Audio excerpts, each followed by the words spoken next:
Jadi tadi kita sudah buka dengan video ulang tahun SOS ke-49. Sekarang juga sudah, mungkin saya juga mau kenalan dulu, nama saya Salman.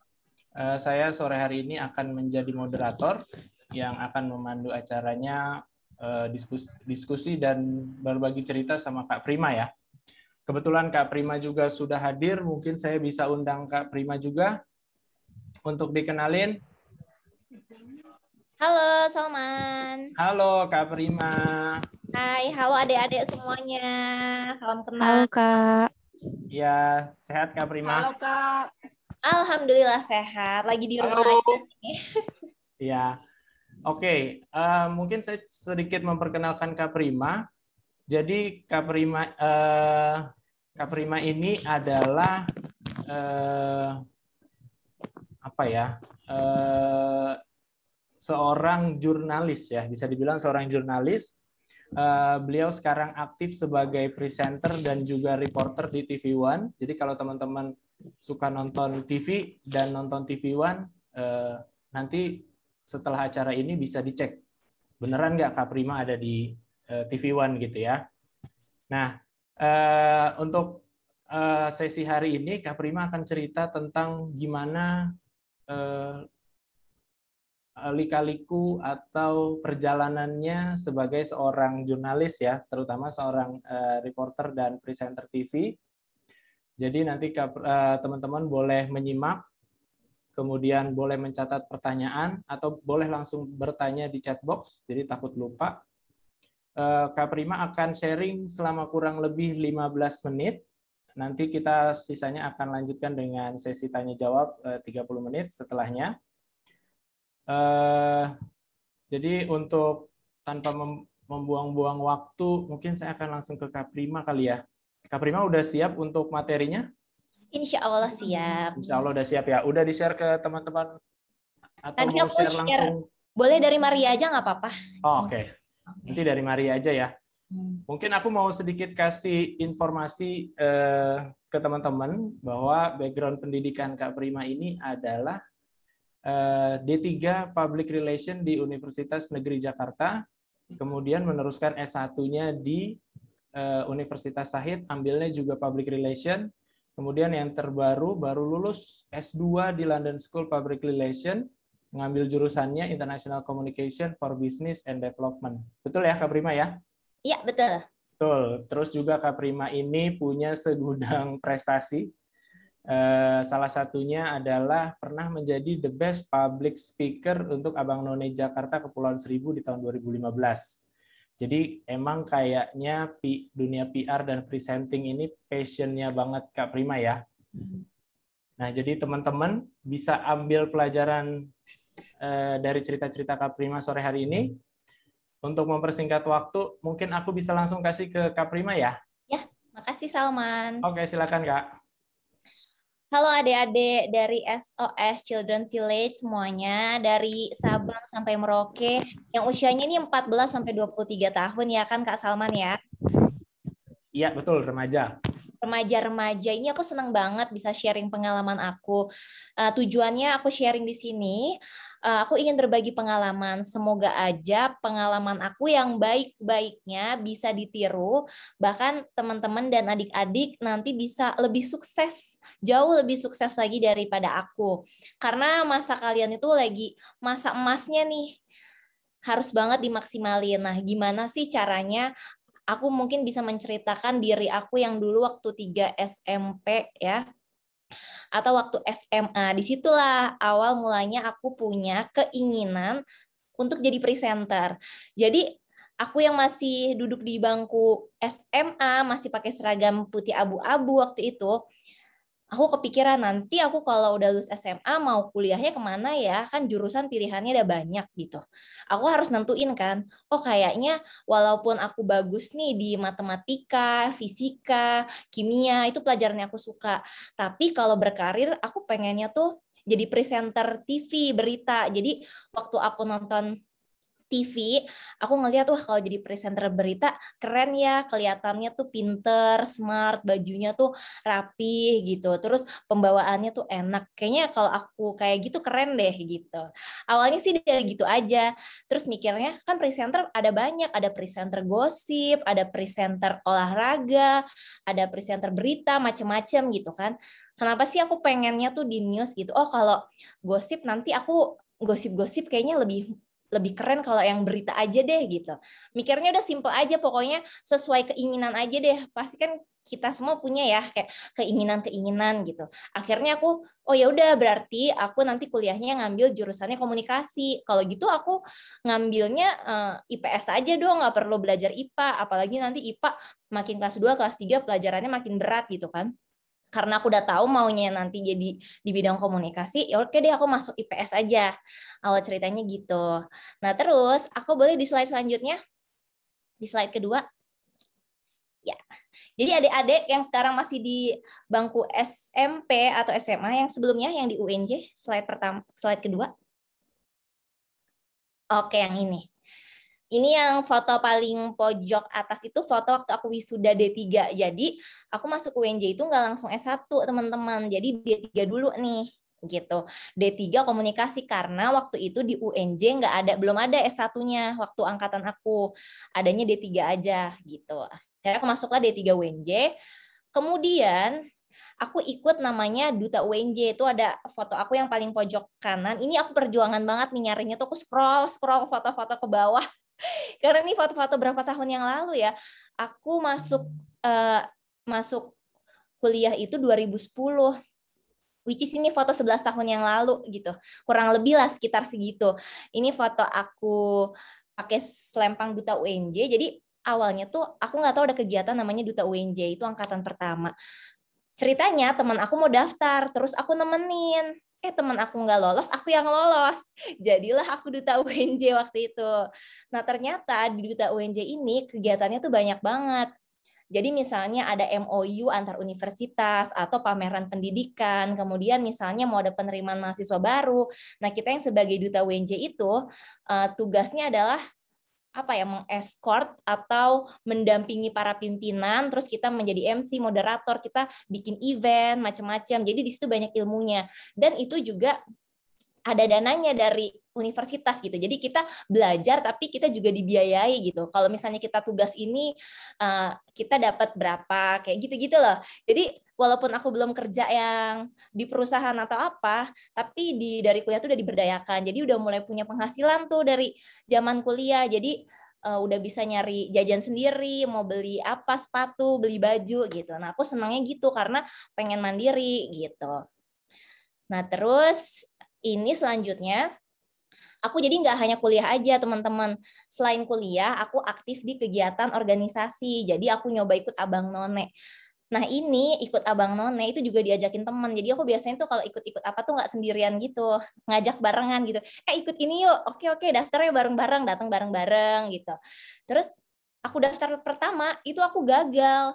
Jadi aku tuh failed-nya menurut aku sih di psikotes, karena waktu psikotes itu kan lama sekitar 2 jaman dan aku belum sarapan, terus pulang-pulang dari situ badan aku panas, demam gitu. Terus nggak lolos deh. Terus aku penasaran kan tahun depannya aku coba ikut lagi dan benar, aku preparation udah maksimal, udah sarapan, udah apa, pokoknya nggak boleh ada yang miss deh gitu. Jadi belajar dari pengalaman kegagalan sebelumnya itu, aku nyoba lagi dan akhirnya masuklah di Abang None. Dan ternyata emang karena mungkin passion aku di komunikasi ya, jadi aku tuh seneng gitu, suka dijadiin MC di acara-acara. Di Apnon pun ada penilaian sendiri tuh waktu itu untuk public speaking. Jadi di luar kategori juara 1, 2, 3 itu ada juga kayak favorit, terus the best public speaker kayak gitu-gitu. Nah, aku menang nih sama pasangan aku Bang Jerry. Kebetulan Bang Jerry itu pasangan aku di Abang None, dia emang siaran radio waktu itu. Memang penyiar radio gitu. Aku senang banget waktu itu bisa menang ikutan public speaking di Abang None. Terus bisa nambah teman-teman aku nih mungkin ada beda-beda usia beberapa tahun, terus background pendidikannya beda-beda macam-macam. Terus aku di sini bisa ketemu sama ada Pak Ahok ya di sini. Ada Pak Ahok, terus ada Bupati, ada siapa. Jadi ketemu pejabat-pejabat pemerintah, ikut kegiatan-kegiatan macam-macam. Kayak gitu. Terus selanjutnya, nah, setelah lulus dari Universitas Shahid, nih foto aku waktu graduation, aku lanjutin S1 aku. Terus setelah aku lulus dari Shahid itu, mereka tuh memantau lulusan-lulusan, alumni-alumni yang berkarir tuh sekarang mereka karirnya apa sih gitu. Mereka ngeliat aku di TV, mungkin waktu di UNJ ataupun di Shahid, aku mungkin lulusan pertama yang jadi presenter gitu loh. Akhirnya aku masuklah kayak ke majalahnya Shahid gitu.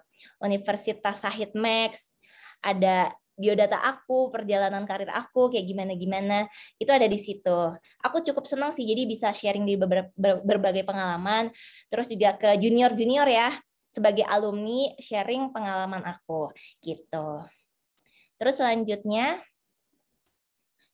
oke, ini di radio. Jadi teman-teman, aku sebenarnya kuliah itu juga sambil perjuangan banget nih, karena waktu aku kuliah di Shahid, aku udah mulai bayar kuliah sendiri tuh.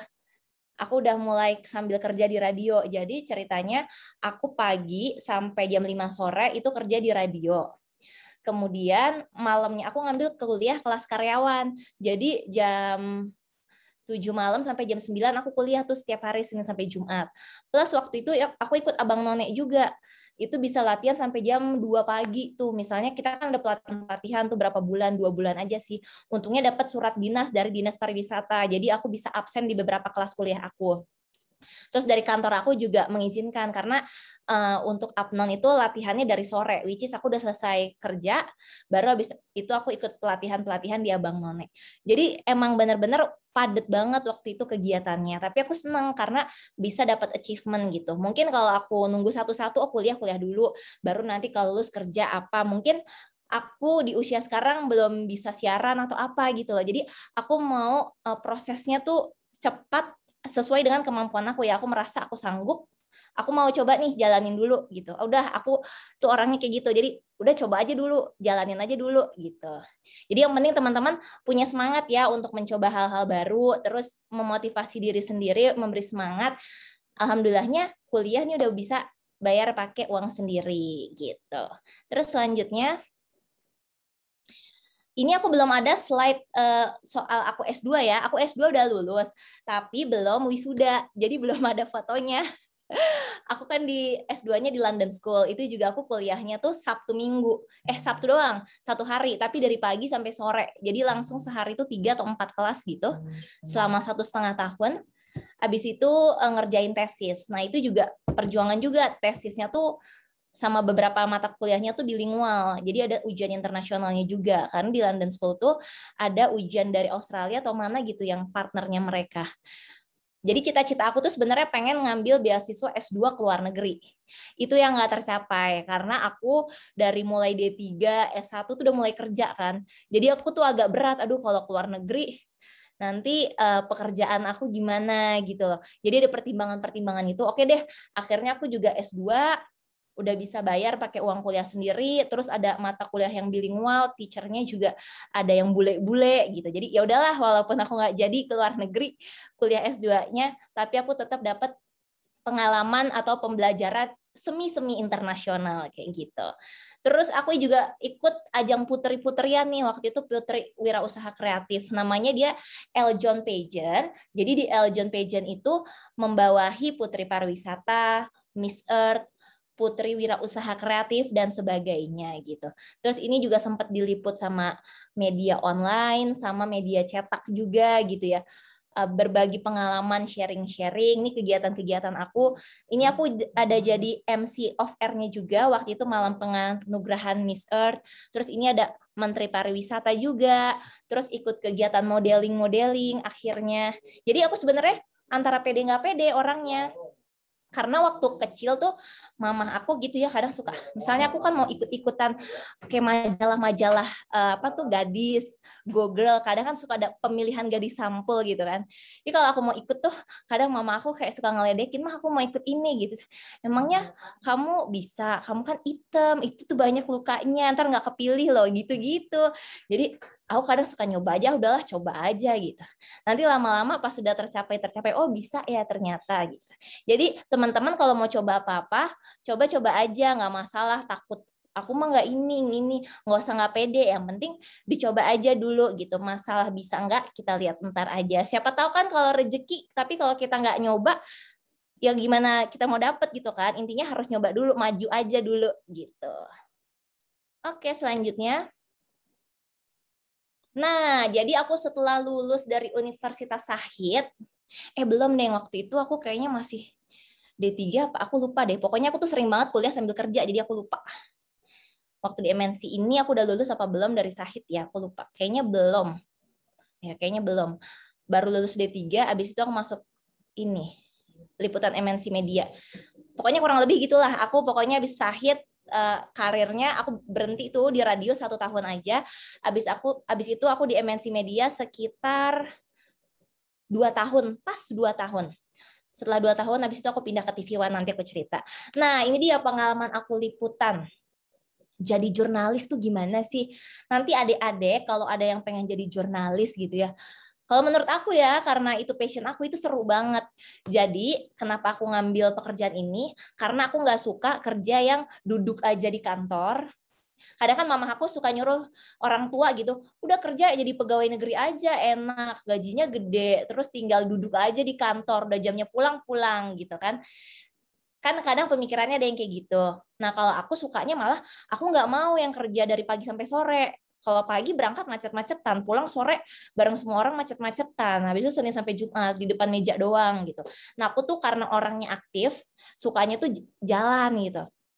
Kalau liputan, itu setiap hari kita ke tempat yang beda-beda, tugasnya tuh beda-beda. Kita ketemu orang berbagai macam background gitu. Kita bisa ketemu, ini aku ada wawancara pengusaha kuliner, nge-review makanan di kafe-kafe. Terus misalnya ini ada pameran-pameran lukisan gitu. Terus ada kegiatan mudik, aku liputan arus mudik. Terus ada liputan Anies Baswedan waktu itu di Singapura. Ada kejadian banjir. Terus naik motor trail, kegiatan sport. Jadi itu macam-macam gitu pilihannya. Jadi aku bisa mengeksplor dan nggak berasa kerja. Kerjanya juga nyantai banget tuh, pakai sepatu cats, terus pakai celana jeans. Jadi enak lah pokoknya, santai aja kerjanya tuh nggak yang harus pakai seragam atau gimana. Itu yang aku suka. Terus selanjutnya, nah ini juga di MNC Media ya. Jadi di MNC Media itu dia MNC Group membawahi RCTI, iNews, MNC TV, dan Global TV. Jadi kita kalau liputan itu bisa disiarin langsung di 4 TV. Terus setelah aku masuk baru 2 atau 3 bulan, aku nggak sengaja wawancara pimpinan redaksi Global TV karena ada tugas waktu itu. Prim wawancara ini ya gitu. Oke, pas aku wawancara, ini juga input buat teman-teman. Jadi keberuntungan itu datang kalau kita selalu ada persiapan. Jadi aku setiap kantor itu selalu on. Maksudnya aku nggak mau tampil dekil. Nggak mau tampil dekil. Harus wangi gitu ya. Karena orang pertama kali ketemu kan ngelihat orangnya dulu nih. Jadi harus wangi, terus minimal pakai bedak, pakai lipstik, nggak pucet gitu. Nah, terus orang juga ngelihat kita kan enak gitu kan, mau interaksi, komunikasi juga enak. Nah, pimpinan redaksi itu nanya aku, kamu mau nggak jadi presenter? Ya mau dong Bu, gitu. Masa nggak mau sih jadi presenter gitu. Saya ada program baru nih, nanti kamu casting ya gitu. Terus dia memuji tuh, aku kenapa tahu itu salah satu faktor yang dinilai, karena dia komentar sendiri. Nah gini dong, kalau liputan saya seneng ngelihatnya, apa seger, nggak kusem. Ada tuh beberapa reporter kalau tampil di layar kayak baru bangun tidur, masih mukanya masih nggak segar gitu. Jadi itu sebenarnya jadi bahan penilaian juga. Karena itu kita harus prepare banget, jangan sampai orang menilai diri kita tuh salah hanya karena salah salah berpenampilan gitu. Jadi harus prepare kapanpun, karena kita nggak tahu kita akan ketemu siapa di hari itu gitu.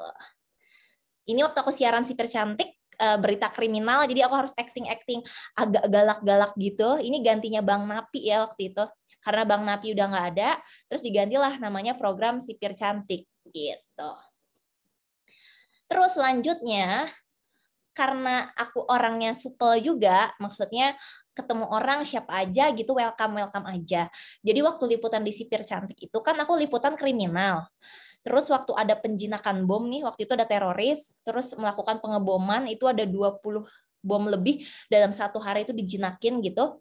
Nah, ada GM itu General Manager di TV One yang dia tuh memang selalu meliput teroris-teroris gitu. Dia datang langsung ke lokasi.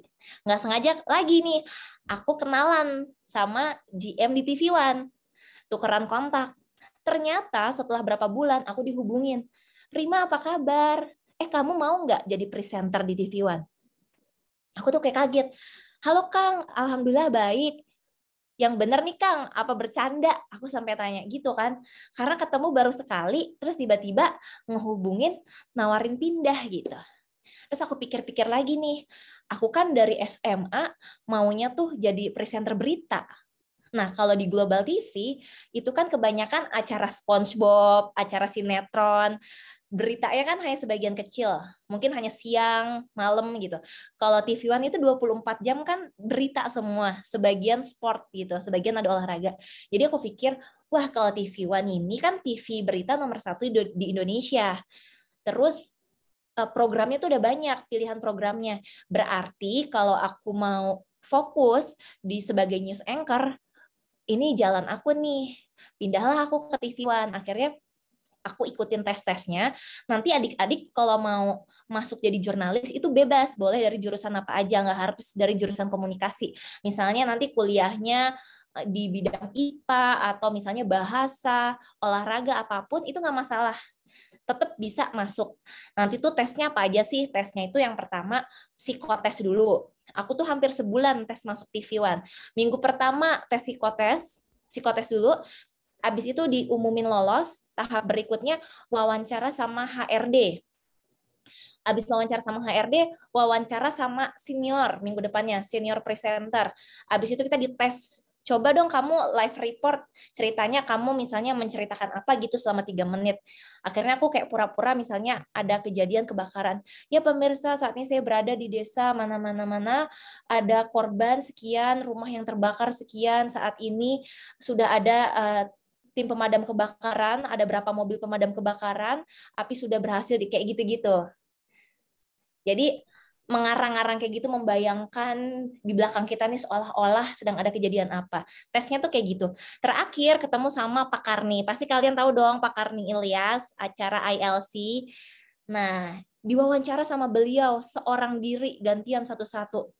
Deg-degan kan, Pak Karni udah tua gitu kan, terus kalau ngomong kan di TV kayaknya irit-irit nih, agak-agak galak gitu, gimana nih gitu. Akhirnya ya udah tenang-tenangin aja. Ditanyanya kan random kan, tiba-tiba menurut kamu kejadian ini gimana? Menurut kamu kejadian itu gimana? Jadi deg-degan gitu, nih mau ditanya apa ya kira-kira gitu.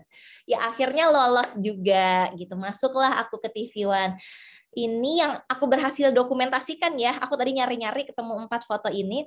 Ini aku yang paling bawah ini liputan di Halim, waktu itu kayaknya ada acara apa dari Angkatan Udara. Kemudian yang di atas ini ada kapal laut. Ini waktu ada penemuan sabu di Batam. 1 ton sabu itu didatangi langsung oleh Kapolri dan Ibu Menteri Keuangan. Terus yang di bawah ini aku liputan acara tahun baru. Jadi kan kalau tahun baru ada countdown tuh. Ada teman aku yang dikirim ke Papua, aku dikirim ke Makassar, ada yang dikirim kemana, kayak gitu. Ini aku liputan tahun baru sama biro di biro TV One yang ada di Makassar. Jadi aku sempat berapa hari tuh ke Makassar. Jadi yang aku suka juga dari pekerjaan aku ini, aku jadi bisa traveling. Jadi kerja sambil liburan. Kayak gitu. Selanjutnya, oke, jadi waktu masuk TV One, aku langsung double job tuh, liputan juga, siaran juga. Nah, siarannya kan programnya banyak banget kan. Aku siaran di program olahraga, pokoknya mulai dari siaran terpagi itu jam 4:30 pagi udah mulai siaran. Jadi jam 3:30 atau jam 3 itu aku harus udah sampai kantor. Jam 2 pagi udah berangkat dari rumah. Jadi itulah salah satu konsekuensinya juga. Aku nggak mau kerja dari jam 7 pagi sampai 5 sore, nggak taunya aku harus berangkat lebih pagi. Jam 2 pagi udah berangkat kantor, jadi mata masih ngantuk-ngantuk gitu ya. Untungnya ada jemputan kantor. Jadi aku berangkat nggak nyetir gitu ya, pulang pergi diantar jemput.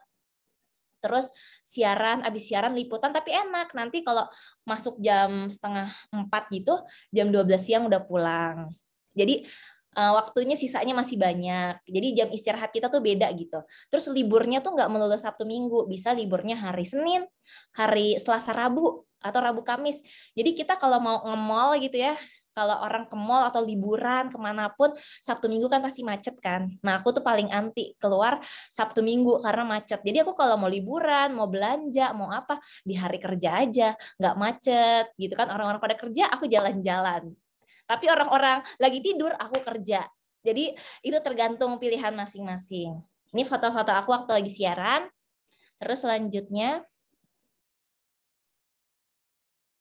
nah, kalau tadi kan ngebahas kerjaan aja nih, mungkin biar lebih kenal sama aku. Karena aku memang orangnya aktif, seperti yang aku ceritain, aku tuh latihan menyelam juga. Kebetulan adik aku yang paling kecil nih baru lulus kuliah, dia juga hobi nyelam. Jadi dia jurusannya tuh ilmu kelautan. Dia lulus cum laude dari Universitas Diponegoro. Bahkan dia nyelamnya nih udah advance, satu level di atas aku. Aku nih masih yang level 1, dia udah level 2 gitu.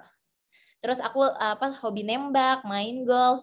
Pokoknya sekarang itu aku bisa melakukan banyak pilihan yang aku mau.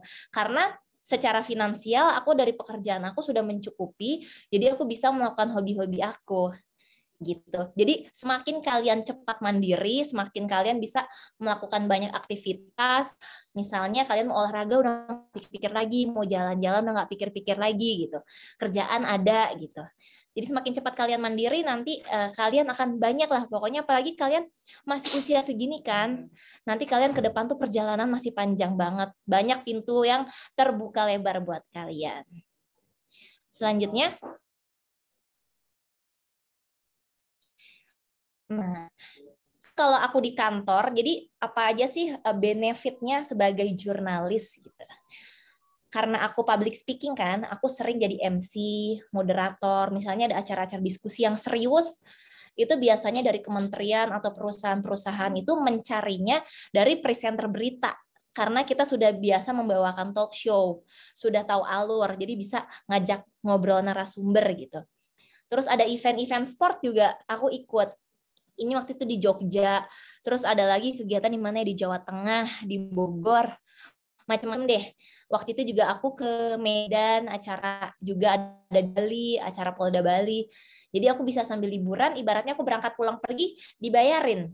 Terus di sana nginep di hotel dibayarin. Jalan-jalan makan dibayarin. Udah gitu pulang bawa duit.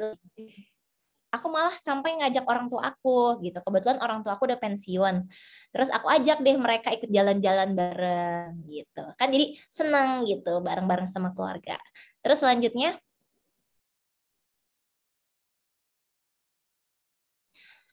nah, ini mungkin kayaknya mulai dari 3 tahun yang lalu ya, aku udah mulai bisa traveling deh. Waktu itu barengan sama teman-teman kantor di TV One, aku ikut full maraton. Itu lari 42 kilo, coba deh. Ada nggak di sini ada yang pernah lari 42 kilo? Coba.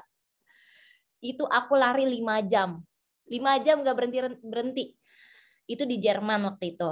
Terus akhirnya sekalian deh jalan-jalan kayak ke Paris, mana aja waktu itu ya, ke Praha, macam-macam, ke 4 negara waktu itu.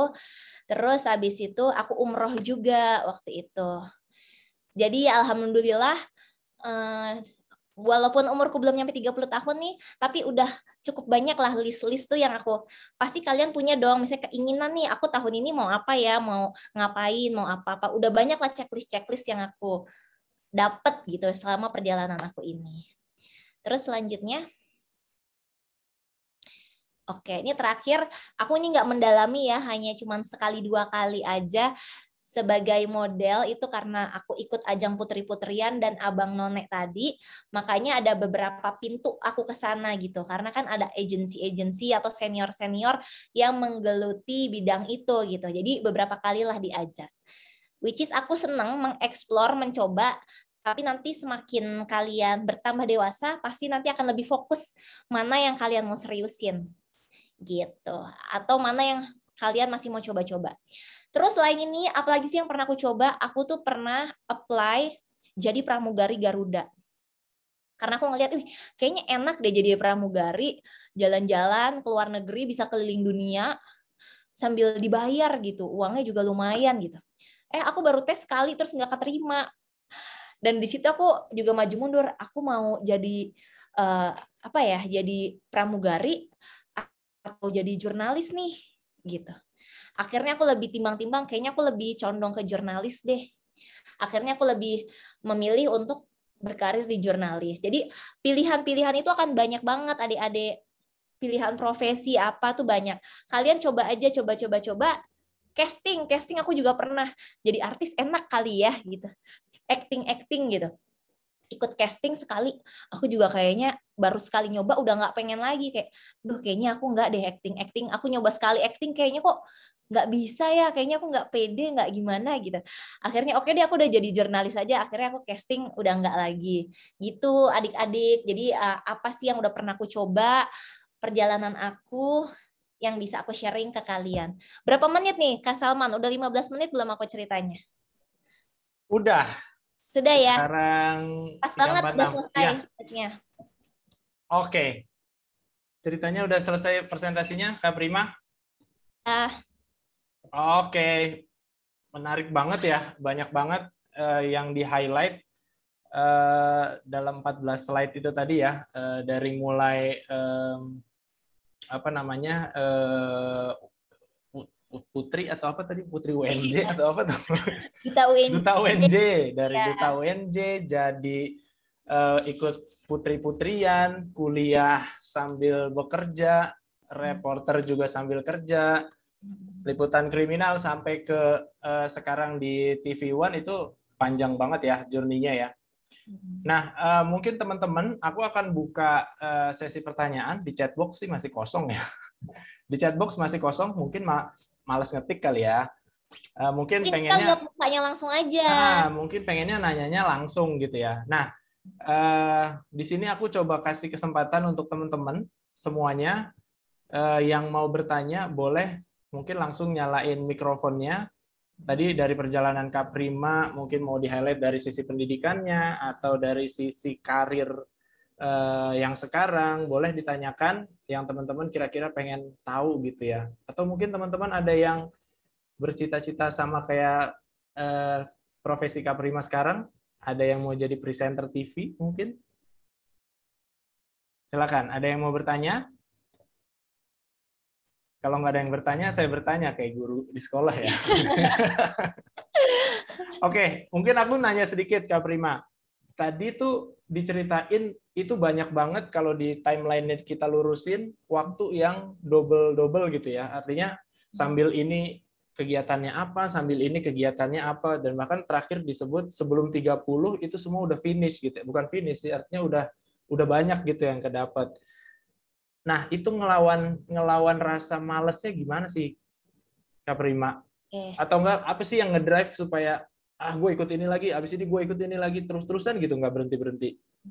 Ini aku juga lagi bangun rumah. Rumahnya itu udah jadi 2 tahunan yang lalu. Sekarang lagi renovasi. Terus aku tuh beli mobil pertama tuh waktu berapa tahun yang lalu ya? 3 tahunan yang lalu ya. Aku pindah ke TV One tuh udah beli mobil gitu. Terus udah bisa ganti, udah apa. Jadi aku tadinya tuh nggak nyangka. Karena awalnya tuh dulu waktu di Putri, waktu ikut putri-putrian itu, kan ketemu sama orang yang hebat-hebat gitu. Yang lebih cantik dari aku banyak. Yang lebih pintar dari aku banyak. Jadi aku nggak pernah merasa cukup. Kenapa? Karena aku sering ketemu orang yang lebih keren dari aku. Jadi aku merasa nggak ada apa-apanya. Wah, kalau aku gini doang, banyak orang yang lain yang lebih bagus dari aku gitu. Jadi aku harus memotivasi diri aku sendiri gitu untuk bisa lebih dan lebih lagi. Jadi aku nggak pernah menganggap kompetisi itu untuk mengalahkan saingan aku, tapi aku justru kayak cari, oh nih dia bagusnya ini, justru itu buat masukan ke aku. Jadi yang perlu teman-teman perhatiin adalah tidak membandingkan diri teman-teman dengan orang lain, tapi bandingkan diri teman-teman dengan diri kalian yang sebelumnya. Jadi yang penting setiap tahun itu ada peningkatan, ada achievement gitu, ada goals yang tercapai. Itu sih yang membuat aku mungkin pengen maju terus, karena selalu ada nih abis ini pengen apa ya. Jadi nggak selalu udah yang ini udah kecapai, abis itu bikin target baru gitu. Misalnya di sini aku udah lulus S2 nih, tadinya aku nggak kepikiran S3, terus dipikir-pikir kayaknya aku mau ngambil S3 deh. Jadi sekarang lagi milih-milih nih mau di universitas mana ya gitu. Ya, Tadinya ya. S3 kayaknya udah cukup, tapi abis itu oke deh, kayaknya aku harus menantang diri aku lagi nih, aku mau Ah, S3. benar.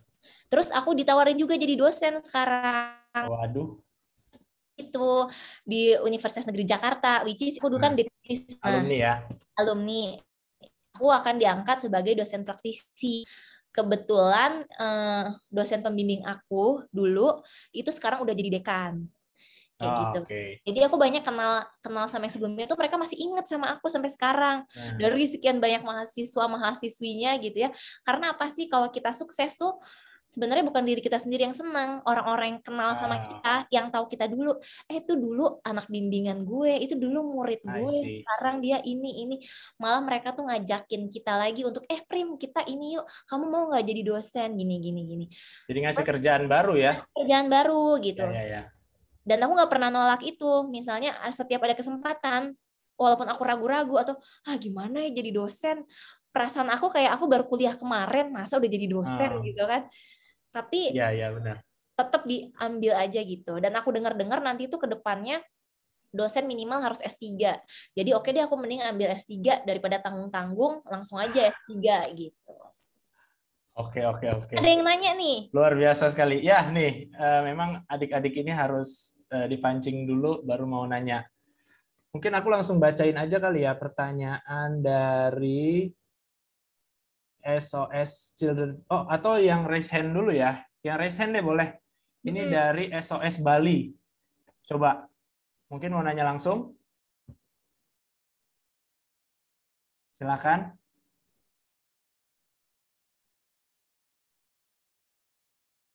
Gimana, ada? Atau setelah ini ya, SOS Children Village Bali, coba disiapin ya. Ini raise hand nih.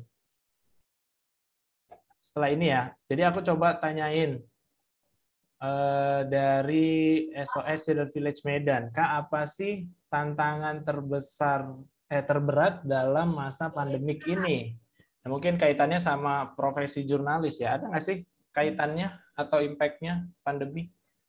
Sebenarnya nggak ada impact negatif, justru kerjaan kita jadi santai. Oh, justru malah santai ya, Bu? Berita jadi Ya, dikit ya? karena kan banyak kementerian-kementerian atau pemerintahan itu yang lockdown, ya kan?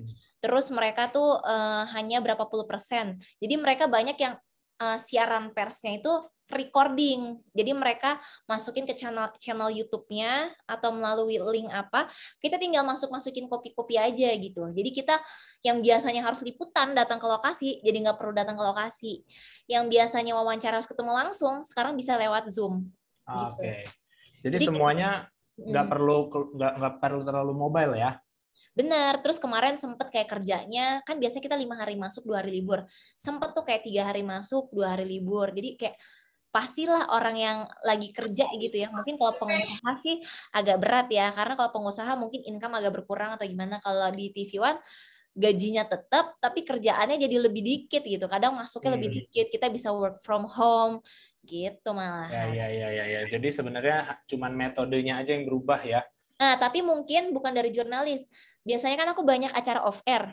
Off air-nya sepi ya? Ya, waktu di awal-awal pandemi itu kan nggak boleh dong ngadain event. Ya, nggak ada event offline. Betul, baru setelah berapa bulan kemudian mulai ada webinar, terus live IG. Tapi sampai sekarang bahkan aku seminggu bisa 2 kali off air. Gitu. Oh, udah mulai lagi ya? Udah mulai. Berapa bulan terakhir ini tuh udah rame banget lagi. Gitu. Ya. Oke, next pertanyaan nih. Ada pertanyaan dari, aku pilih aja langsung kali ya. Indra Al-Habsyi. Halo Kak, selamat sore. Dalam perjalanan Kakak pernah nggak merasa ada di titik terendah? Atau mungkin pernah ngerasa, dunia presenter bukan dunia saya, soalnya gagal terus. Pernah berada di titik itu nggak Kak? Kalau iya, bagaimana cara Kakak menghandle itu semua? Terima kasih. Oke. Kalau aku nggak ngerasa di sini sih enggak. Cuman kadang aku ngeliat, presenter yang itu cantik banget ya gitu. Kayak aku minder gitu misalnya, dia cantik banget ya kalau di kamera kok bagus banget dia ya gitu. Kayak ada tuh perasaan-perasaan kayak gitu. Karena ya dong, maklum dong namanya orang pasti ada insecure ya kan sama diri sendiri. Tapi justru aku di situ pengen memperbaiki diri jatuhnya, bukan kayak mau mundur gitu. Terus waktu siaran awal, kan aku nggak pernah siaran. Aku nggak tahu yang benar gimana, yang salah gimana. Kadang kita udah sering nonton, tapi pas praktek kan deg-degan, tegang gitu kan. Terus ada kamera di mana-mana gitu. Deg-degan banget deh.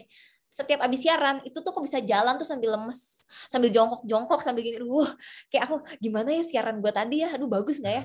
Setiap abis siaran aku tontonin lagi. Biasanya masuk YouTube atau ada TV on demand kan, yang bisa kayak nge-playback gitu. Itu aku tontonin lagi. Tadi gue kayaknya kurang ini deh. Kayaknya tadi gue lebay banget deh ngomongnya. Gini-gini. Aduh, ekspresi gue kok nggak kontrol banget sih. Mukanya ini banget. Jadi aku jadi bahan evaluasi. Karena saking insecure-nya, aku tontonin terus tuh, liatin. Terus nanti bandingin sama punya orang. Kayak gitu. Sampai sekarang akhirnya aku kalau siaran itu untung aja aku di MNC dulu. Kalau di MNC itu siarannya kita ada satu ruangan tertutup. Udah isinya kameramen sama kita doang presenter.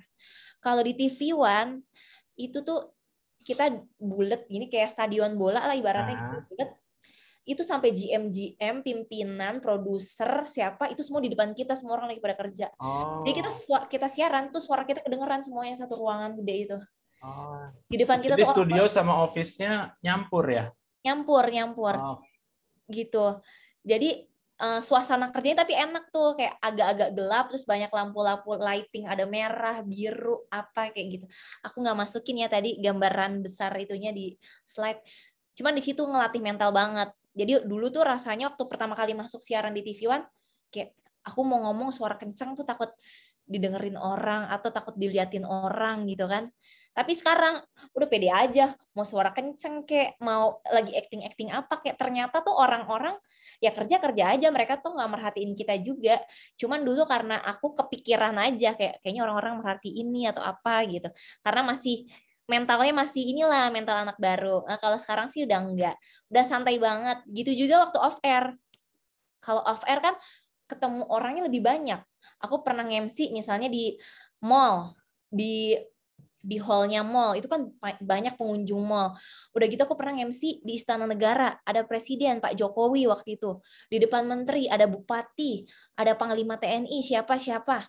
Deg-degan dong. Tangan tuh bisa gemeteran, bisa keringet dingin.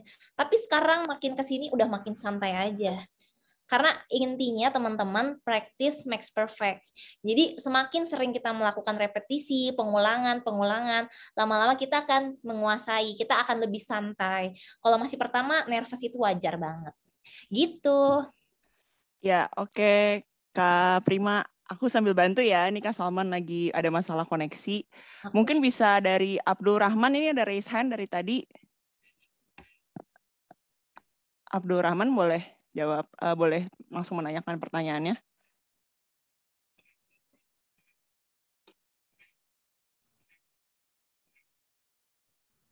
Halo Kak, terdengar? Terdengar. Oke, mau nanya ini aja sih Kak, pernah nggak mengalami suatu fase terbelenggu gitu ketika mengangkat sebuah berita?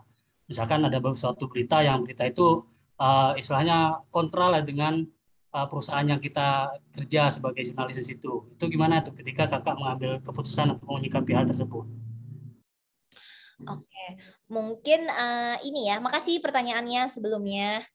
Jadi yang paling ditakutin kalau seorang presenter itu waktu awal-awal, ada kan yang namanya breaking news. Pasti adik-adik teman-teman pernah nonton breaking news. Itu benar-benar namanya siaran dadakan. Jadi kita kan nggak tahu nih, tiba-tiba ada kejadian baru banget. Tiba-tiba ada gempa bumi di mana gitu. Atau ada kejadian apa di luar negeri. Kadang kita wawancara nggak orang dalam negeri aja, tapi dari mancanegara juga gitu. Kita punya biro-biro ada di Jerman, ada di New York, ada di mana. Kadang ada kejadian yang kita belum baca beritanya, kita nggak tahu. Tapi kita disuruh siaran, kalau siaran kita harus seperti seorang master ya kan, sepertinya kita udah paham betul. Padahal faktanya kita juga sama, kita nggak tahu. Gitu. Itu yang pertama adalah soal mental ya. Jadi kita harus kelihatan cool pertama. Kalau kita nggak tahu, nggak boleh kelihatan kayak orang nggak tahu. Jangan sampai kita kayak IU, terus kayak ngomong terbata-bata gitu. Jadi harus tenang banget. Terus kita akan di feeding, kalau siaran itu kita di feeding. Jadi kadang teman-teman nggak perlu terlalu khawatir. akan ada produser dari panel itu yang akan nge-feeding nge-cue kita pakai ear. Misalnya kita udah bingung mau nanya apa, itu biasanya suka dibantuin. Prima tanyain ini, coba respon gini. Gitu. Jadi ada tim yang akan membantu kalian gitu. Walaupun misalnya kalian nggak tahu, kalian bingung, itu akan di-cue. Nah kalau misalnya hal yang pro kontra, gimana ya? Kalau di TV One itu kan banyak banget program-program yang kayak ibaratnya Mata Najwa lah, yang ada sisi yang berantem-berantem, yang ribut-ribut, yang rame-rame kayak di ILC gitu kan. Sebenarnya memang menariknya di situ, karena di mana ada konflik, disitulah masyarakat tuh lebih tertarik. Kalau misalnya ceritanya good news aja, berita baik aja, kan jatuhnya kayak promosi atau hal-hal yang terlalu baik, kadang orang malah males dengar. Tapi kalau ada orang berselisih, ada dua pandangan yang berbeda, di situ justru ada keseruannya. Kadang kita memang nggak harus selalu di satu sisi yang sama. Justru kadang konflik itu jadi lebih menarik. Jadi nggak masalah kalau misalnya ada konflik-konflik kayak gitu. Oke, makasih Kak Prima, jawabannya sangat menginspirasi ya, supaya kalau nggak tahu sesuatu gitu kita berusaha untuk kelihatan tahu gitu ya. Betul. Nah, ini ada pertanyaan berikutnya nih Kak dari Gauri di SOS Bali. Aku bantu bacain ya. Dia bertanya, pada saat berkarir tantangan apa saja yang pernah Kakak alami dan bagaimana Kakak menghadapinya? Mungkin bisa dipilih satu gitu Kak, yang paling besar gitu atau yang paling susah gitu tantangannya. Tantangan yang paling susah apa ya? Aku bingung. Karena kalau udah dijalanin semuanya jadi nggak susah ya. Aku bingung kalau ditanya yang paling susah. Karena semua berjalan aja gitu. Misalnya gini, kesulitan kita kemarin ya cuma sampai kemarin. Kalau udah diselesaikan, ada kesulitan lain gitu, kesulitan-kesulitan baru. Tapi semua selalu terpecahkan, jadi tuh nggak ada yang paling sulit dan tidak terpecahkan. Paling mungkin ya kalau sebagai seorang jurnalis, itu tadi mental kali ya. Ketika kita mau, misalnya nih, sebenarnya ini sepele sih, tapi itu gimana ya, mental banget. Kalau dulu nih disuruh live report di tengah jalan, bayangin, misalnya di jalan raya nih, lagi lampu merah, kan orang banyak ya, orang banyak naik motor, mobil, kita bisa disuit-suitin gitu di pinggir jalan kan. Kita lagi ngabarin arus mudik, di samping kita mobil lagi pada macet-macetan. Ibaratnya kita jadi tontonan banget gitu kan. Paling itu sih kayak malu-malu kayak gitu aja. Cuman itu dulu. Semakin kesini, aku mau ada orang lewat kayak, mau ada orang kepalanya sampai muter kayak ngelihat kita. Ngomong apa kayak, aku udah santai aja gitu. Terus ada yang namanya vox pop. Itu bukan tantangan sih, tapi yang paling apa ya? Paling kurang aku minati. Jadi ada namanya vox pop, itu adalah vox populi, pendapat masyarakat. Jadi kadang misalnya kita punya satu tema nih mengenai vaksin. Kira-kira masyarakat setuju nggak sih kalau wajib vaksinasi untuk syarat bepergian? Kita harus nanya ke 5 orang random nggak dikenal. Itu kita harus samperin orang tuh di pinggir jalan dimanapun suka-suka. Pokoknya terserah, pokoknya harus nemu ya. 5 orang misalnya 3 cewek, 2 cowok. Jadi kita tuh udah kayak SPG tuh jalan, Mbak permisi kita mau nanya pendapatnya, namanya Mbak siapa.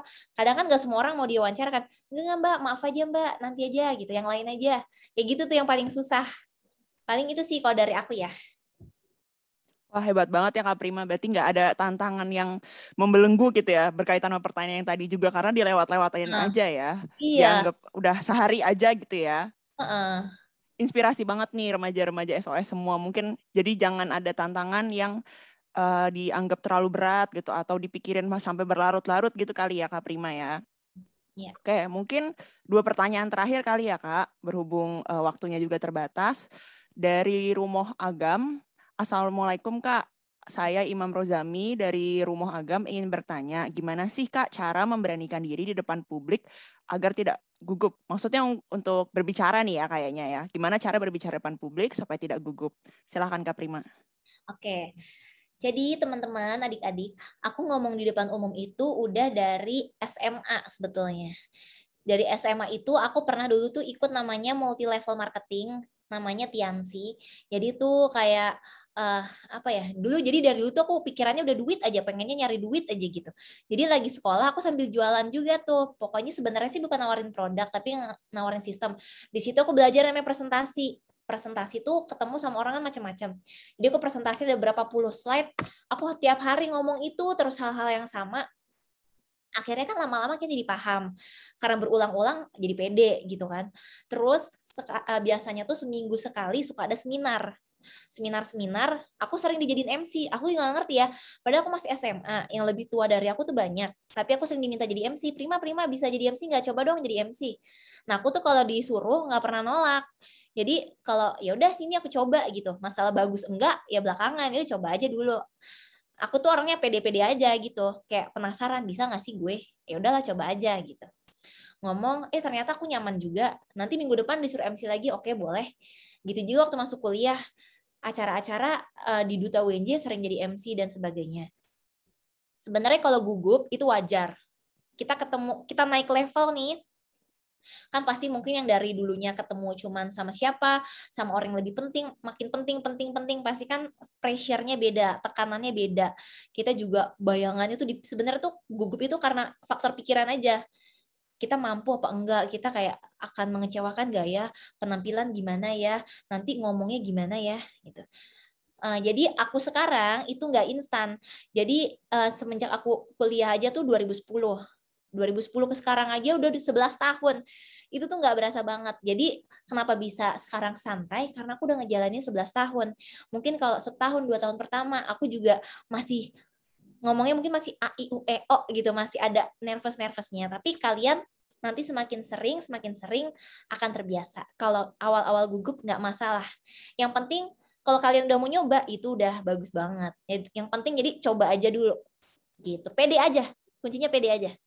Oke, jadi gugup tuh pasti ada ya Kak Prima, emang harus pede aja gitu. Nah, ini ada pertanyaan juga dari Rumah Remaja Putri Flores. Bagaimana Kakak mengelola waktu dengan berbagai aktivitas yang padat? Oke. Silahkan dijawab Kak Prima. Jadi pernah nih aku kapan gitu ya, beberapa kali gitu ya. Kadang kalau misalnya capek, kita kalau capek tuh uring-uringan kan, jadi uring-uringan terus kayaknya diem apa gitu kayak itu tandanya. Jadi kita harus mengenali tanda-tanda kalau kita udah mulai kelelahan. Kadang pikiran udah mulai jelek tuh, itu nanti udah kecapean aja. Jadi kalau kalian udah merasa pikiran-pikiran bad mood, galau-galau tuh keluar, tandanya kalian udah kelelahan, perlu istirahat. Dah gitu aja kuncinya. Jadi kalian kalau tubuh kalian perlu istirahat, ya tetap harus dikasih waktunya istirahat gitu. Terus pernah tuh aku kayak lagi diem aja, aku nangis sendiri, tapi sebenarnya aku nggak sedih kenapa-napa, cuma nangis aja. Itu kayak kecapean aja sebenarnya, kayak, duh nih sebenarnya kayak kok berat banget sih, kok kerjaan banyak banget sih, kok nggak kelar-kelar sih, kok masih ada ini. Udah nangis aja gitu, ntar habis nangis udah tidur deh. Habis itu udah deh, kayak sebenarnya tuh kalau kita lagi kecapean diistirahatin aja. Nah cara ngebagi waktunya gimana sih? Ternyata semuanya pas dijalanin bisa-bisa aja. Nah dulu tuh ada senior aku di Abang None. Jadi dia bilang, dia kan mengikuti berbagai macam hal. Memang hasilnya tuh nggak 100%. Misalnya nggak yang kayak cum laude gitu kuliahnya. Atau dapat nilainya A+ semua gitu, menonjol semua. Tapi dia bedanya adalah dia nilainya bagus banget di berbagai bidang. Tapi nggak yang super excellent gitu loh. Gitu juga aku. Aku waktu di kuliah, itu target aku mau cum laude 4,5. Itu nggak kecapai-capai sampai sekarang. Tahu nggak, aku dapat 4,45, kurang 0,5.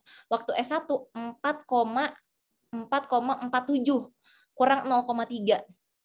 Jadi, aku kasih target yang tinggi, ternyata wah, ya cuman kalau dibandingin, oke deh, aku nggak cum laude, IP aku 4,47 sekian, which is kalau dibulutin 4,5 juga gitu. Tapi aku udah bisa cari penghasilan juga, tapi aku aktif juga di kegiatan ini. Tapi aku di sini. Jadi kita punya kekurangan, tapi kita pasti ada plusnya di bidang yang lain. Gitu. Memanage waktunya gimana?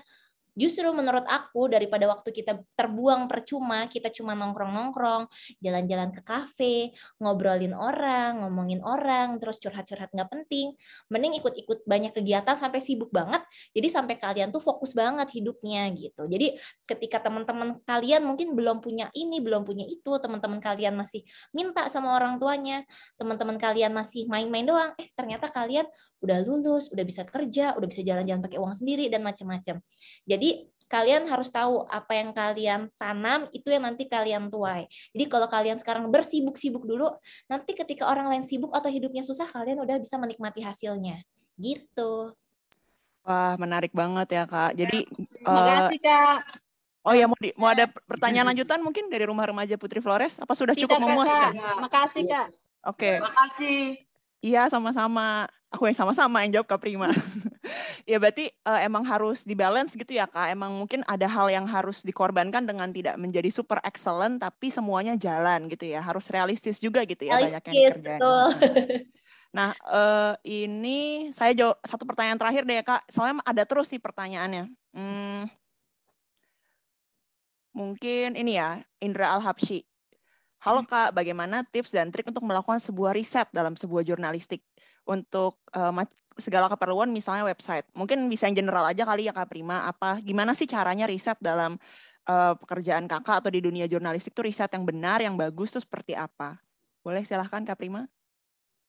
Jadi sekarang kan teknologi udah canggih ya kan. Teknologi udah canggih, kita tuh bisa mengakses berita. Jadi sebelum berita masuk TV, itu biasanya udah ada duluan tuh di online ya kan. Jadi kita buka aja misalnya nih, kita hari ini mau ada tema apa. Kita baca aja, browsing-browsing itu namanya riset juga. Jadi kita baca dari berbagai media kan, jadi nggak hanya dari satu media aja. Dari beberapa media kan banyak tuh. Kita bacain semua satu-satu. Sebenarnya baca berapa jam aja tuh udah selesai. Kita pasti udah paham, oh gini. Plus kita sebagai jurnalis, kelebihannya apa sih? Kita tuh bisa menemui atau nelpon siapa aja gitu. Misalnya aku punya, mungkin kalau orang luar nyari nomor telepon siapa tuh susah gitu.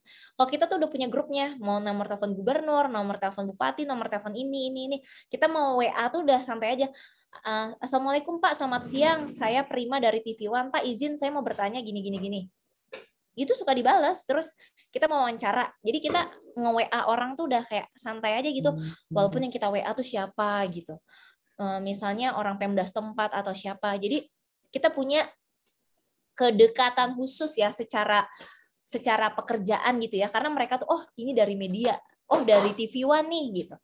Mereka tuh welcome gitu loh. Jadi riset itu bisa kita lakukan secara langsung ke narasumbernya yang ingin kita kulik, atau kita ngambil dari berita-berita, misalnya orang itu udah pernah tampil di TV lain, udah pernah tampil di YouTube, atau ada di kutip-kutip online, itu kita baca aja. Gitu juga kalau aku bawain berita off air. Misalnya aku kemarin tuh berapa hari di acara Kominfo, wawancara sama bupati mana yang di sana tuh vaksinasinya berhasil, tingkat keberhasilannya tertinggi se-Indonesia. Terus misalnya ketemu sama Kemenkes misalnya, program vaksinasi, ketersediaan vaksin, bla bla bla. Aku risetnya gimana sih caranya? Aku baca-baca aja dulu dari online dan sebelum-sebelumnya. Oh ternyata dia sukses karena gini.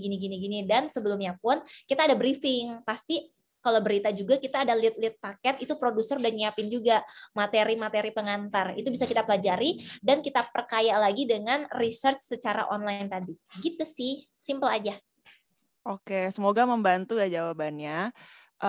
Ini pertanyaan masih ada nih Kak, cuma kan karena keterbatasan waktu, mungkin teman-teman yang pengen tahu lebih lanjut nih soal karir Kak Prima atau aktivitas keseharian Kak Prima, mungkin bisa follow Instagramnya Kak Prima kali ya, boleh di-share gitu dong. Kak? Nanti bilang dong dari aku dari SOS Village gitu, biar nanti aku fallback.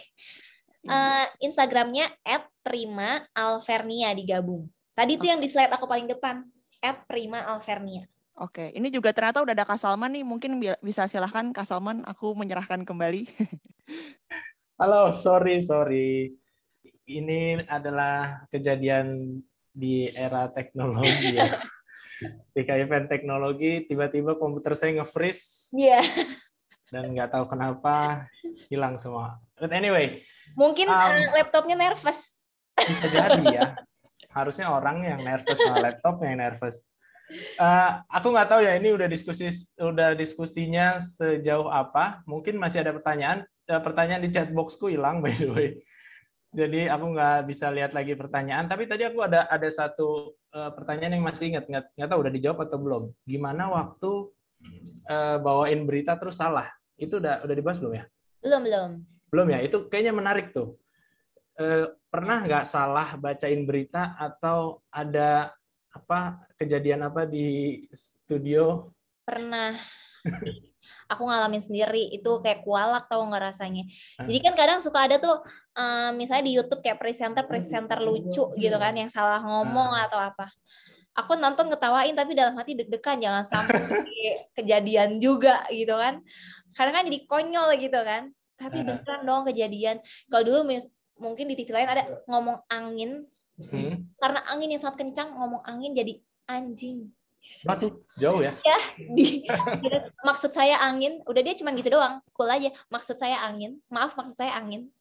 Untung dia sadar gitu kesalahan ngomongnya.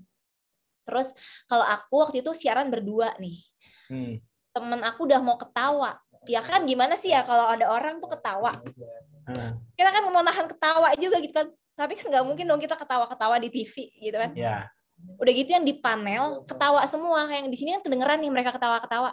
Oke. Berarti yang di balik kamera tuh ketawa semua tuh ya? Di balik kamera pada ketawa gara-gara teman aku salah ngomong orang utan apa-apa gitu. Pokoknya salah ngomong tuan apa-apa, pokoknya kebalik-balik gitu deh. Karena itu kan kita nge-VO, berapa kalimat kita baca. Itu ada pengulangan berapa kali dan di pas kalimat kesekian dia salah ngomong. Yang salah ngomong dia, tapi kan orang pada mau ketawa gitu. Jadi udah nahan-nahan ketawa.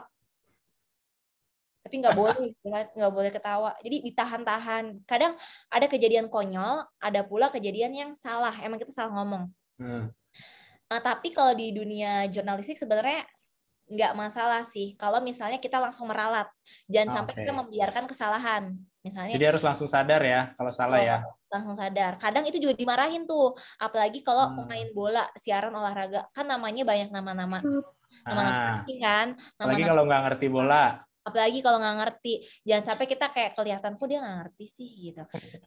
Itulah yang perlu namanya reading. Jadi sebelum kita siaran, kita tuh kayak 1,5 jam sebelumnya udah datang. Pertama ngapain sih? Make up. Kita make up, ganti baju. Kita make up tenang aja di make upin kok. Sudah ganti baju juga dari kantor disiapin. Tinggal milih aja yang mana yang ukurannya pas. Terus kita ke redaksi, kita ke dalet, kita baca tuh kita baca laptop gitu, komputer. Ini kita nanti bawain materi ini. Kita bisa baca-baca juga di online. Kita bisa dengar kayak pakai Google Translate, ini bacanya apa sih? Atau misalnya kayak buka YouTube pronunciation apa, bacanya apa, kita dengerin. Jadi itulah pentingnya kita untuk reading dulu. Kita mempelajari dulu apa yang mau kita bacakan. Jangan sampai kita kayak lagi latihan membaca, kayak belajar baca pas baca prompter gitu kan, nggak lucu kan. Harus kita seolah-olah kayak ngomong walaupun kita sebenarnya sedang membaca tulisan. Plus memang kita harus memperbanyak pengetahuan karena ada yang misalnya ngomong Polda Jawa Timur malah dia sebutnya Polres loh. Kok Polres? Ya. Jadi kayak ketahuan nih orang nggak ngerti nih gitu. Itu pasti dimarahin. Jadi kalian kalau salah itu nggak mungkin kalian nggak pernah salah. Kalau kalian salah udah terima aja nasib kalian. Kalau kalian dimarahin terima aja. Terima aja udah. Namanya orang salah kalau dimarahin mau apa? Ya udah minta maaf dan berusaha untuk tidak diulangi lagi ke depannya. Banyak-banyak belajar. Semua orang pasti nggak boleh baper kalau masuk dunia kerja tuh nggak boleh baper. Dimarahin ya udah terima aja namanya orang salah gitu kan. Misalnya kita gimana nih udah takut pasti kan di tiap tempat ada orang killer. Ketemu lagi galak banget lagi tuh orang, mampus deh nih gue kalau sampai salah gitu kan. Deg-degan tuh ada. Tapi itu tadi ya udahlah kalau misalnya udah salah ya udah besok nggak diulangi lagi, udah santai aja, nggak bikin kalian satu kesalahan terus kalian diberhentiin juga dari kerjaan gitu. Jadi tenang aja. Ya.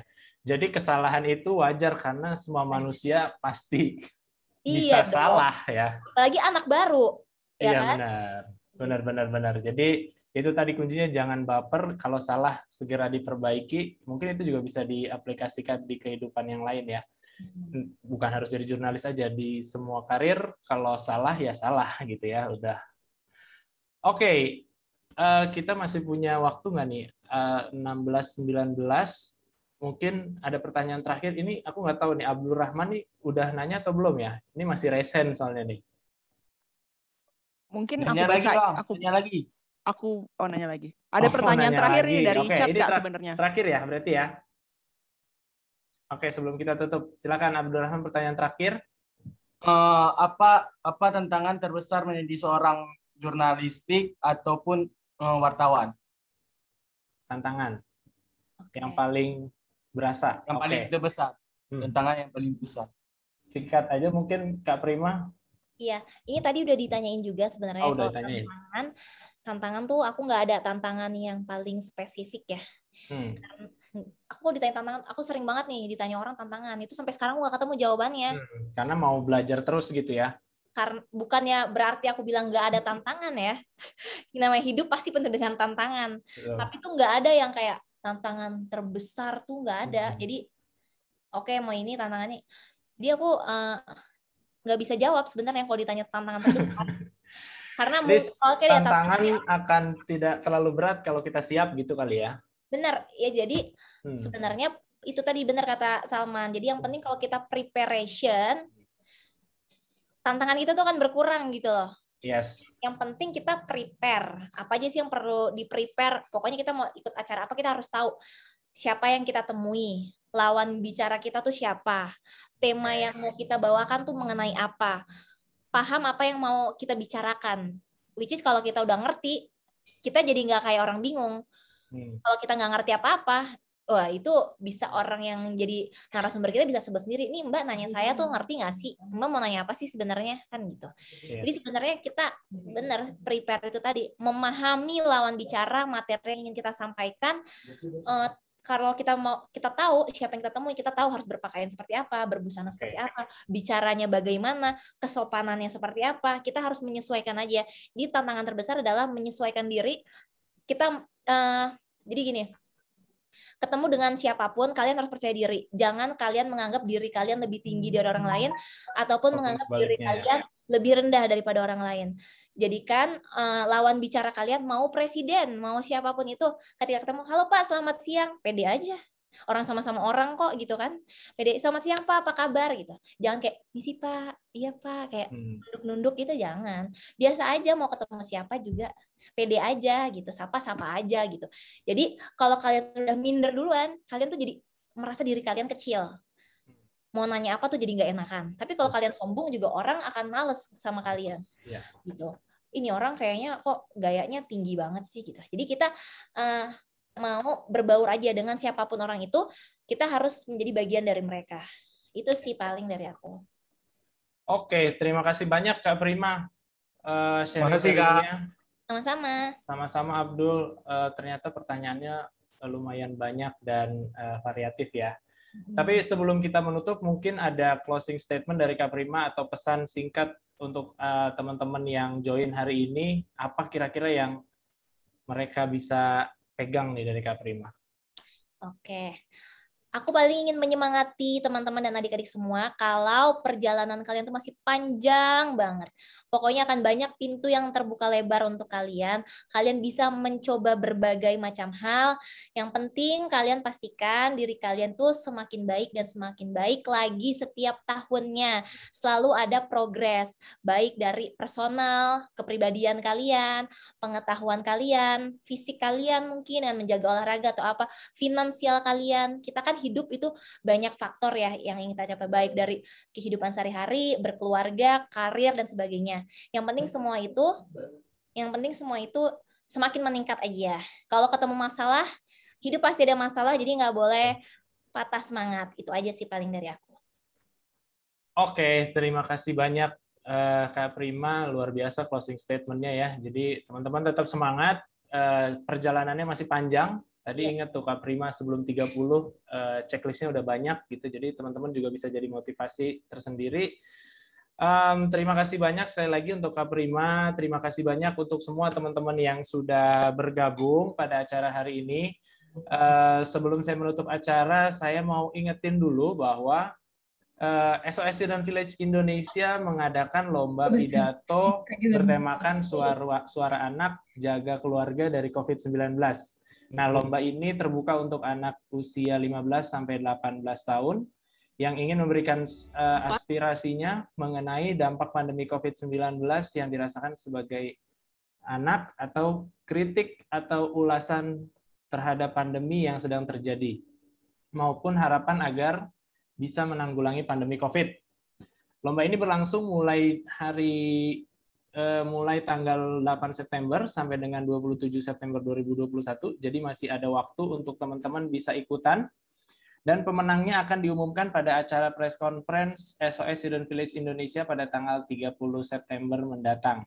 Untuk informasi lebih lanjut, silakan cek unggahan Instagram di @desaanaksos atau menghubungi panitia melalui email kontak@sos.or.id.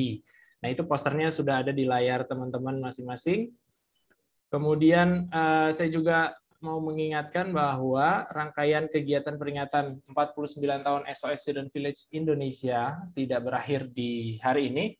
Minggu depan kita akan menutup rangkaian peringatan 49 tahun SOS bersama dengan Kementerian Sosial Republik Indonesia, kemudian ada teman-teman dari Gerakan Kawal Masa Depan, ada Mbak Mona Ratuliu, Mbak Rachel Amanda, dalam kolaborasi mendukung anak-anak yang telah kehilangan orang tua, khususnya karena pandemi COVID-19. Jadi untuk informasi lebih lanjutnya bisa cek langsung aja di Instagramnya @desaanaksos. Oke, kalau gitu terima kasih banyak Kak Prima, semua teman-teman. Terima kasih. Sampai jumpa lagi di acara selanjutnya ya. Terima kasih banyak.